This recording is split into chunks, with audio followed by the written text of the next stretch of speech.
সৈয়দনা আদমকে আল্লাহ যখন বানালেন তিনি বানালেন মিন তিনিন লাযিব, এঁটেল মাটি থেকে বানালেন। ও আকাশ, এই মাটির উপরে 40 বছর তুমি বৃষ্টি দাও। 40 বছর এঁটেল মাটির উপরে বৃষ্টি জমতে জমতে জমতে জমতে এটা হয়ে গেল হামাইম মাসনুন, কাদামাটি। সুবহানাল্লাহ পড়েন।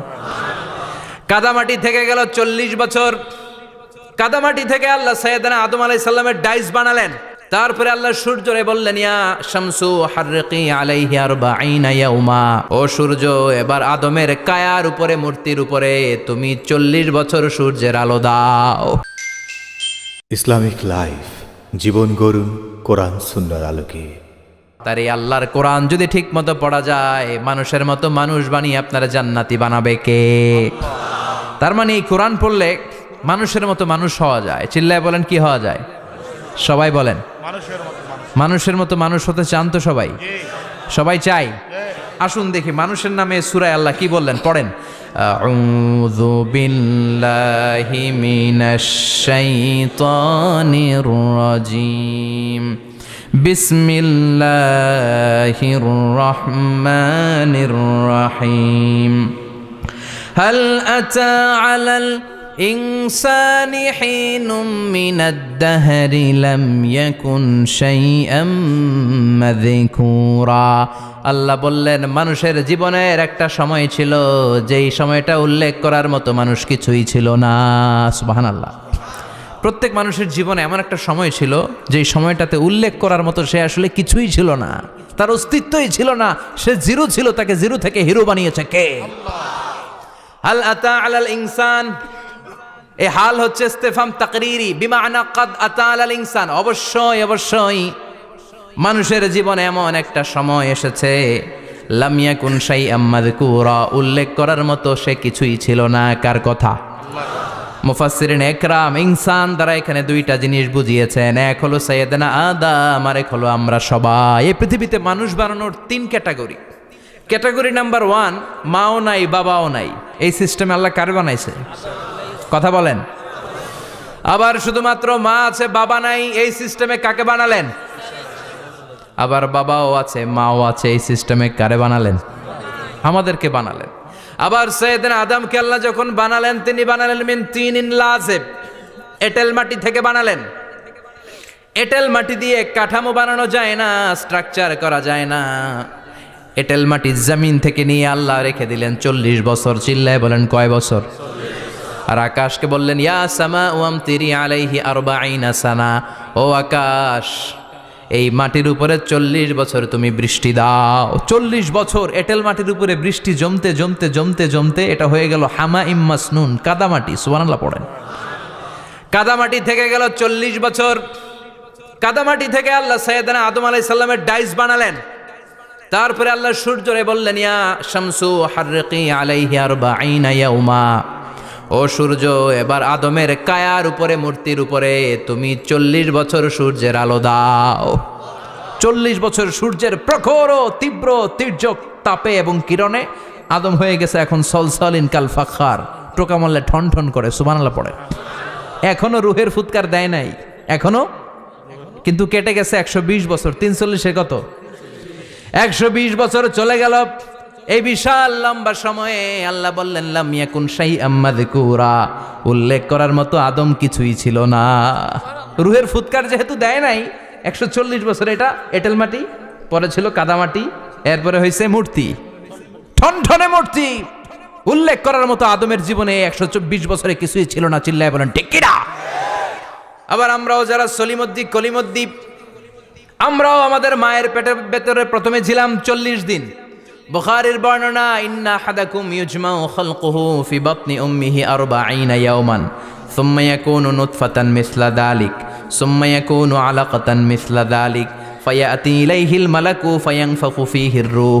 আমরা যারা সলিমদ্দি কলিমদ্দি, আমরা আমাদের মায়ের পেটের ভেতরে 40 দিন ছিলাম নুতফা, এক ফোঁটা বীর্য।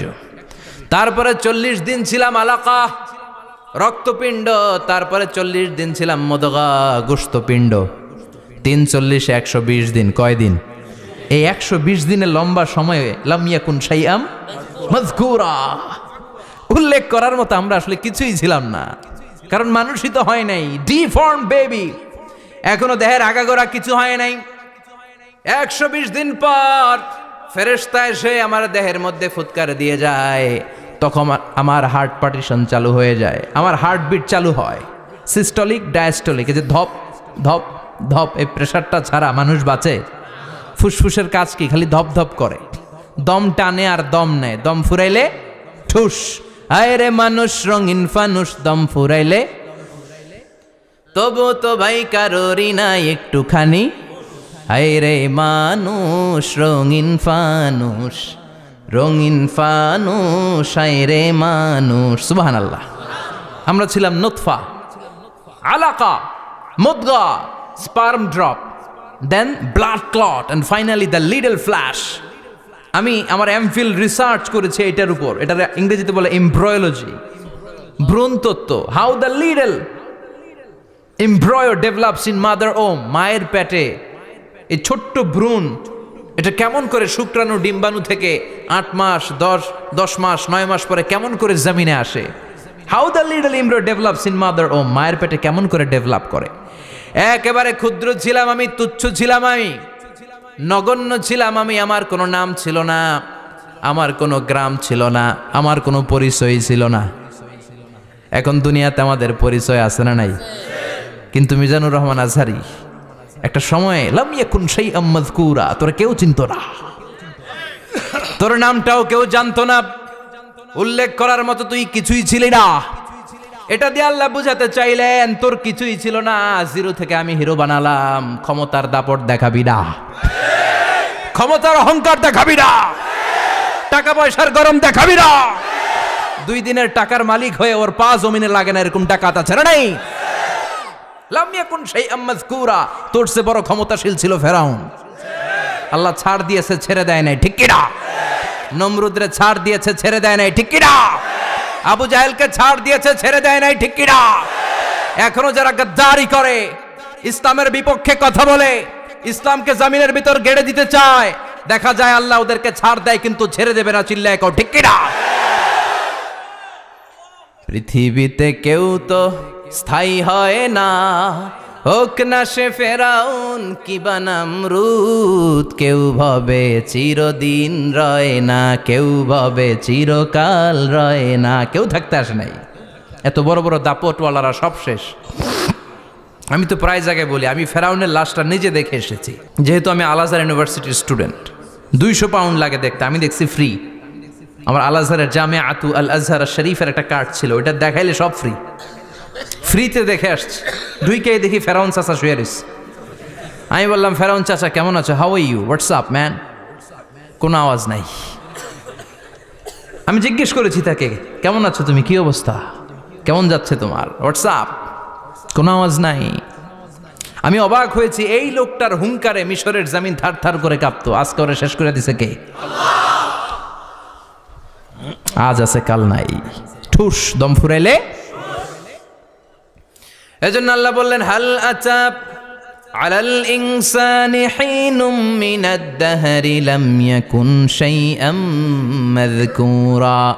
মানুষের জীবনে এমন একটা সময় ছিল, উল্লেখ করার মতো সে কিছুই ছিল না। আমরা যে কত ক্ষুদ্র ছিলাম আপনি কল্পনাও করতে পারবেন না। ফালইয়ানযুরিল ইনসানু মিম্মা খুলিকা, খুলিকা মিম্মা ইন দাফিক ইয়াখরুজু মিন বাইনিস সুলবি ওয়াত তারাইব। বাবার পৃষ্ঠদেশ থেকে, মায়ের বক্ষদেশ থেকে দুইটা মিলিত হয়ে মায়ের জরায়ুর ভেতরে তোরে সেট করলো কে? আমরা ছিলাম শুক্রাণু। শুক্র চিনেন? স্পার্ম। শুক্রও ছিলাম না আমরা, শুক্রাণু মানে শুক্রের অণু। ডিম্বও আমরা ছিলাম না, আমরা ছিলাম ডিম্বাণু মানে ডিম্বের, আরবিতে বলে আল বুয়াইদা আল উনসাউইয়া। 1 ফোঁটা বীর্যের ভেতরে, 1 ফোঁটা শুক্রের ভেতরে 20 কোটি অণু থাকা লাগে। ওই 20 কোটির একটা ছিলাম আমি। 20 কোটির একটা ছিলেন আপনি। উল্লেখ করার মতো আমি কিছুই ছিলাম না, আমরা কিছুই ছিলাম না। চিল্লা এখন ঠিক কিনা? আল্লাহ বললেন, লাম ইয়াকুন শাইআম মাযকুরা, কিছুই ছিল না। স্পার্ম ড্রপ আর ওভাম দুইটাকে মিলিয়ে আমি আল্লাহ করে ফেললাম জাইগোট। সেইটারে আমি বানালাম এমব্রয়ো, ভ্রূণ, ব্যাঙ্গাচির মতো। শীত বর্ষাকালে বৃষ্টির পরে দেখবেন ব্যাঙের বাচ্চাগুলো খালি ছোটাছুটি করে, তাই না? কালো কালো দেখা যায় না? আমি আপনি আমরা প্রত্যেকে এরকম ব্যাঙের বাচ্চার মতো ছিলাম। হাত পা তো দূরের কথা, ব্যাঙের বাচ্চার মতো ছিলাম। মায়ের জরায়ুর দেয়ালে লেপ্টে ছিলাম। আমাদের হাত ছিল না, আমাদের পা ছিল না, কিচ্ছু ছিল না। সেখান থেকে আল্লাহ আমাদেরকে বড় করতে লাগলেন। এরপরে আমরা হয়ে গেলাম ফেটাস, ডেভেলপড স্টেজ। 120 দিন পরে আল্লাহ তাআলা আমাদের রুহের ফুৎকার দিলেন, আমার হার্ট দিলেন, আমার লাংস দিলেন, আমার গল ব্লাডার দিলেন, আমার কিডনি দিলেন, আমার লিভার দিলেন, আমার ইন্টেস্টাইন দিলেন, আমার দেহের ভিতরে তিনি রক্ত ঢুকিয়ে দিলেন। আমার কলবের এই ধাক্কাধাক্কি শুরু হয়ে গেল। আল্লাহ বললেন এই কলবটা সব চাইতে দামি অঙ্গ, কলবের মধ্যে জিকির ভরতে হবে কার? লা ইলাহা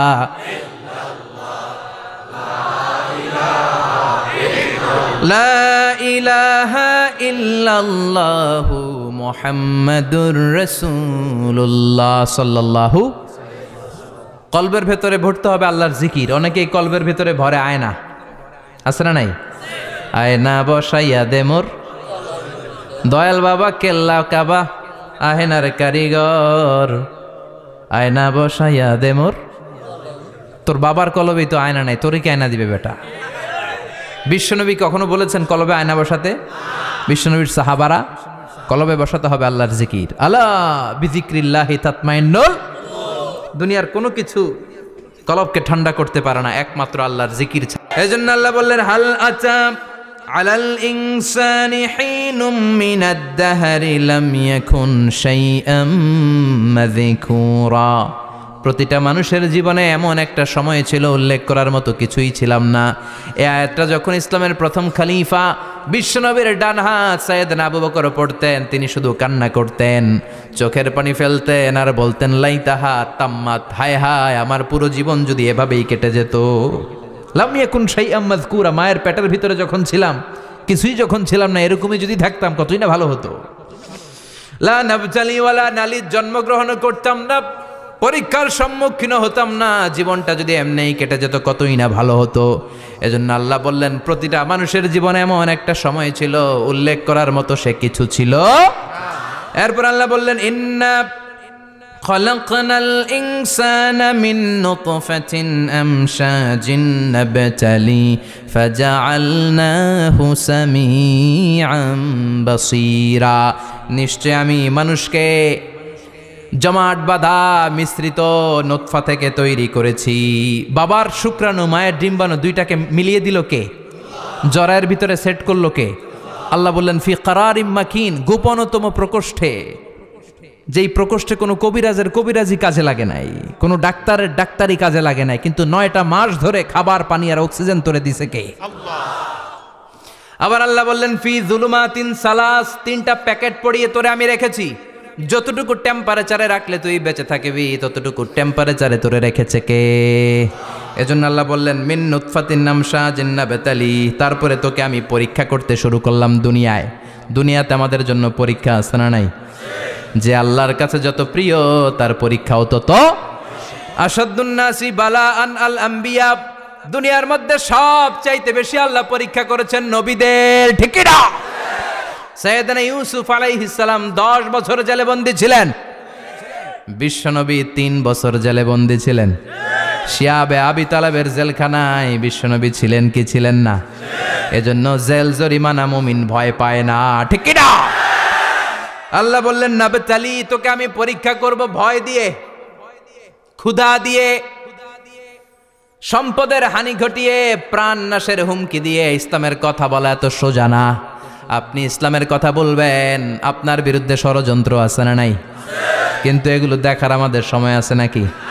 আমরা কোরআনের কথা বলেই যাব, কোরআনের শান্তির বাণী বিশ্বব্যাপী আমরা ছড়িয়েই দিব, ঠিক কি না?